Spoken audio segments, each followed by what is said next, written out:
The master seldom spake of gain or love or the bidding. A man of the village of Tasyang said, "The great Confucius with his vast learning has made no name in anything." When the master heard this, he said to his disciples, "What shall I take up? Shall I take up driving, or shall I take up shooting? I shall take up driving." The master said, "A linen cap is good form, now silk is worn. It is cheap, so I follow the many. To bow below is good form, now it is done above. This is arrogance, so breaking with the many, I still bow below." From four things the master was quite free: by ends and must and shall and I. When he was afraid in Kuang, the master said, "Since the death of King Wen is not the seat of culture here, if heaven had meant to destroy our culture, a later mortal would have had no part in it. Until heaven condemns our culture, what can the men of Kuang do to me?" Footnote 84. During the master's wanderings, Kuang is said to have been a small state near Lu, which had been oppressed by Yang Huo. Confucius resembled him, and the men of Kuang set upon him, mistaking him for their enemy. The commentators say that the master was not afraid, only roused to a sense of danger. I cannot find that the text says so. A high minister said to Tsukung, "The master must be a holy man, he can do so many things." Tsukung said, "Heaven has indeed given him so much that he is almost holy, and he can do many things too." When the master heard this, he said, "Does the minister know me?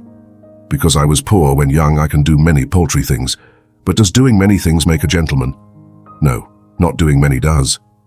Lao said, "The master would say, 'As I had no post, I learned the crafts.'" The master said, "Have I in truth wisdom?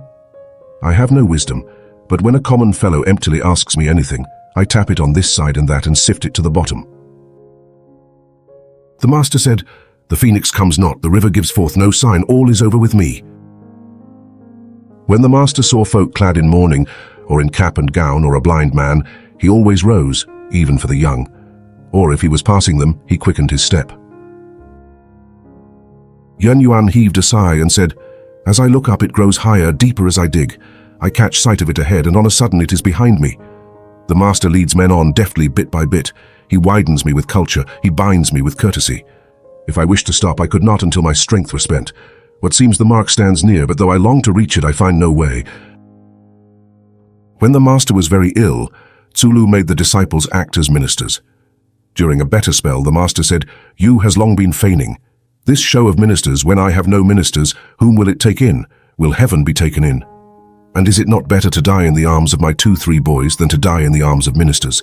And if I miss a big burial, shall I die by the roadside?" Tsukung said, "If I had here a fair piece of jade, should I hide it away in a case or seek a good price and sell it?" Sell it, said the master. "I tarry for my price." The master wished to dwell among the 9 tribes. One said, "They are low, how could ye?" The master said, "Wherever a gentleman lives, will there be anything low?" Footnote 85. In the east of Shantung. The master said, "After I came back from Wei to Lu, the music was set straight and each song found its place." The master said, "To serve dukes and ministers abroad and father and brothers at home.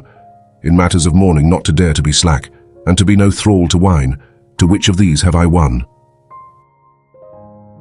As he stood by a stream, the master said, "Hasting away like this day and night without stop." The master said, "I have seen no one that loves mind as he loves looks." The master said, "In making a mound, if I stop when one more basket would finish it, I stop. When flattening ground, if, after overturning one basket, I go on, I go ahead." The master said, "Never listless when spoken to, such was Hui." Footnote 86. Yun Yuan. Speaking of Yun Yuan, the master said, "The pity of it. I saw him go on, but I never saw him stop." The master said, "Some sprouts do not blossom, some blossoms bear no fruit." The master said, "Ore is due to youth. May not tomorrow be bright as today. To men of 40 or 50 who are still unknown, no ore is due." The master said, "Who would not give ear to a downright word? But to mend is better. Who would not be pleased by a guiding word? But to think it out is better. With such as are pleased but do not think out, or who listen but do not mend, I can do nothing." The master said, "Put faithfulness and truth first. Have no friends unlike thyself. Be not ashamed to mend thy faults." The master said, 3 armies may be robbed of their leader, no wretch can be robbed of his will. The master said, "You is the man to stand, clad in a worn-out quilted gown, unashamed amid robes of fox and badger. Without hatred or greed, what but good does he do?" But when Tsulu was everlastingly humming these words, the master said, "This is the way towards it, but how much short of goodness itself?" Footnote 87, Tsulu. The master said, "Erst the cold days show how fir and cypress are last to fade." The master said, "Wisdom has no doubts, love does not fret, the bold have no fears." The master said, "With some we can learn together, but we cannot go their way. We can go the same way with others, though our standpoint is not the same. And with some, though our standpoint is the same, our weights and scales are not. The blossoms of the plum tree are dancing in play. My thoughts are with thee in thy home far away." The master said, "Her thoughts were not with him, or how could he be far away?" Thanks for watching. Please like and subscribe for more excellent content.